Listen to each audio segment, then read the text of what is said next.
Halo sobat semua, bagaimana nih kabarnya kali ini? Semoga sehat-sehat selalu ya. Perkenalkan, nama saya Jihan Nanda Putri Fadilah, NIM 18610044. Pada video kali ini, saya akan menjelaskan materi tentang pengantar topologi.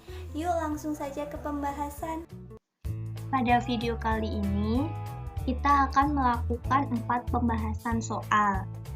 Yuk langsung saja kita ke soal yang pertama, yaitu ada apakah itu titik limit suatu himpunan? Tunjukkan bahwa R bukan phi, himpunan bilangan irasional padat pada R. Definisi dari titik limit, misalkan A subset dari X. Tau adalah topologi di X. Titik limit dari X kecil, elemen dari X besar dikatakan sebagai dari titik limit atau titik akumulasi atau titik kumpul dari A jika setiap U elemen dari tau yang memuat X kecil. U juga memuat anggota A selain X. Sebagai contohnya, misal ada X yang beranggotakan himpunan 1, 2, 3, 4, 5, 6. Dengan tau yang beranggotakan himpunan X, himpunan kosong, himpunan 1, himpunan 2, 3,4, himpunan 1, 3, 4, dan himpunan 2, 3, 4, 5 adalah topologi di X dengan A yang beranggotakan himpunan 1, 2, 3. Kita cari mana titik limit dari A tersebut. Jadi untuk pembuktiannya kita ambil himpunan buka di tau yang memuat 1, yaitu ada himpunan 1 dan himpunan X. Dimana dengan A-nya yaitu adalah himpunan 1, 2, 3, maka akan terdapat himpunan kosong yang tidak ada di A, sehingga 1 bukanlah titik limit. Selanjutnya kita ambil himpunan buka di tau yang memuat 2, yaitu ada himpunan 2, 3, 4, 5, dan himpunan X. Dimana A-nya adalah himpunan 1, 2, 3, sehingga karena ada himpunan 1 dan himpunan 1,3 yang ada juga di A, sehingga 2 merupakan titik limit dari A. Selanjutnya, ambil himpunan buka di tau yang memuat 3, yaitu ada himpunan 3,4 dan himpunan X, di mana A-nya yaitu himpunan 1, 2, 3, sehingga ada himpunan 4 yang tidak ada di A, sehingga 3 bukanlah titik limit. Selanjutnya kita ambil himpunan buka di tau yang memuat 4, yaitu ada himpunan 3,4, himpunan 1, 3, 4, dan himpunan 2, 3, 4, 5, dan himpunan X pula, dimana dengan A-nya yaitu beranggotakan himpunan 1, 2, 3. Sehingga ada himpunan 3, himpunan 1,3, himpunan 2,3, dan himpunan 1, 2, 3 yang ada juga di A, sehingga 4 merupakan titik limit dari A. Selanjutnya kita ambil himpunan buka di tau yang memuat 5, yaitu ada himpunan 2, 3, 4, 5, dan himpunan X. Dengan A-nya yaitu beranggotakan himpunan 1, 2, 3, maka akan ada himpunan 2,3 dan himpunan 1, 2, 3 yang ada juga di A, sehingga 5 merupakan titik limit dari A. Sehingga terjadi 2, 4, 5 adalah titik limit dari A, sedangkan 1,3 bukanlah titik limit dari A. Selanjutnya, tunjukkan bahwa R bukan phi, himpunan bilangan irasional padat pada R. Sesuai definisi kepadatan, R bukan phi padat di R jika R bukan phi sama dengan R. Akan ditunjukkan bahwa R bukan phi cup sama dengan R. Asumsikan bahwa R bukan phi cup tidak sama dengan R. Maka setiap X elemen dari phi cup. Karena phi cup adalah himpunan buka, maka setiap A, B elemen dari R. Sehingga X elemen dari A, B yang subset dari phi cup. Berdasarkan teorema kepadatan bilangan real, maka ada Y elemen dari R bukan phi cup, sehingga A kurang dari Y kurang dari B. Dan Y elemen dari R bukan phi cup kontradiksi dengan Y elemen dari A sampai B subset dari phi cup. Sehingga karena R bukan Hi sama dengan R, terbukti bahwa R bukan Hi padat di R. Selanjutnya kita ke persoalan yang kedua, yaitu apa itu ruang topologi yang terhubung. Misal X yang beranggotakan himpunan A, B, C, D, E. Buatlah masing-masing contoh ruang topologi yang terhubung dan tak terhubung pada X.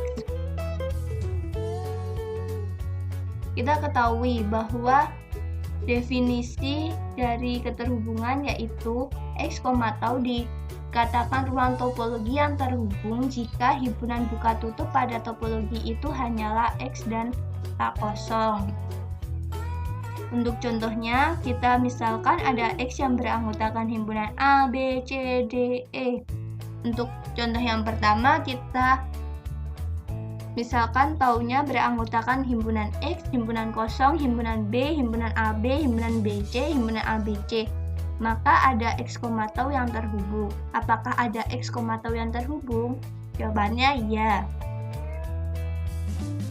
Karena hanya terdapat X dan himpunan kosong yang merupakan klopen subset.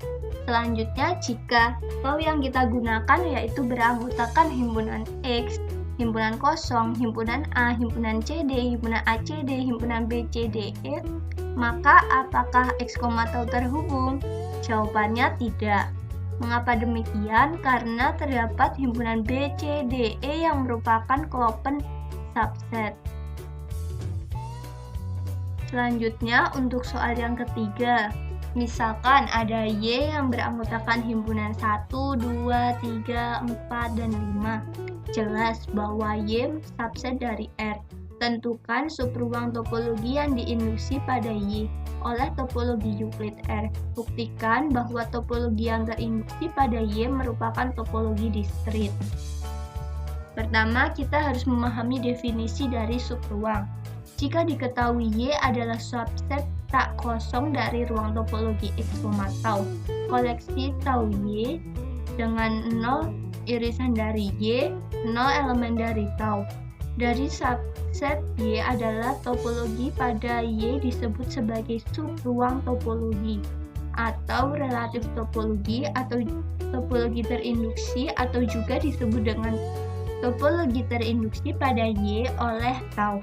Ruang topologi X, tau Y disebut sebagai subruang dari X, tau. Selanjutnya, pada soal tadi kita ketahui bahwa Y beranggotakan himpunan 1, 2, 3, 4, 5. Misalkan kita buat terdapat X yang merupakan himpunan beranggotakan bilangan mulai dari 0 sampai dengan 8, sehingga Y subset dari X dan X subset dari R. Pada himpunan terdapat pula topologi T, di mana anggota himpunannya merupakan himpunan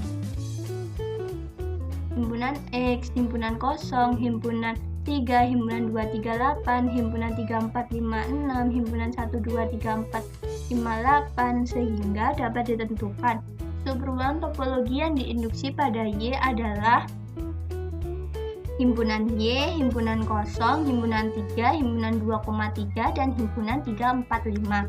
Selanjutnya kita buktikan apakah TY merupakan topologi diskrit. Untuk membuktikannya, berdasarkan proporsi 1.1.9 harus ditunjukkan bahwa setiap himpunan tunggal dan Y adalah terbuka. TY, yakni jika N elemen dari Y besar, maka himpunan N elemen dari himpunan TY. Misalkan N elemen dari Y, maka himpunan N sama dengan N-1 sampai N+1 yang irisan dari Y. Karena N-1 sampai N+1 terbuka dalam topologi terinduksi pada Y, sehingga setiap himpunan tunggal di Y terbuka di topologi terinduksi Y. Maka terbukti bahwa TY merupakan topologi diskrit. Selanjutnya kita ke persoalan yang keempat, yaitu jelaskan secara singkat kegunaan materi pengantar topologi pada bidang keilmuan lain, selain matematika atau dalam kehidupan sehari-hari. Bagi saya, kegunaan materi pengantar topologi dalam kehidupan sehari-hari itu sangatlah banyak. Yang pertama, dengan belajar pengantar topologi, kita dapat meningkatkan kemampuan berpikir secara abstrak, cermat, dan objektif. Dengan begitu, kita dapat melakukan analisis terhadap suatu kejadian sehari-hari. Selain itu, dengan belajar pengantar topologi, kita dapat membantu kita untuk mengukur jarak terdekat suatu daerah dengan daerah lain. Yang terakhir, pada ilmu jaringan komputer, ternyata topologi juga digunakan dalam membuat sejumlah komputer dapat saling terhubung. Demikian presentasi yang dapat saya sampaikan. Apabila ada salah kata, saya mohon maaf. Wassalamualaikum warahmatullahi wabarakatuh.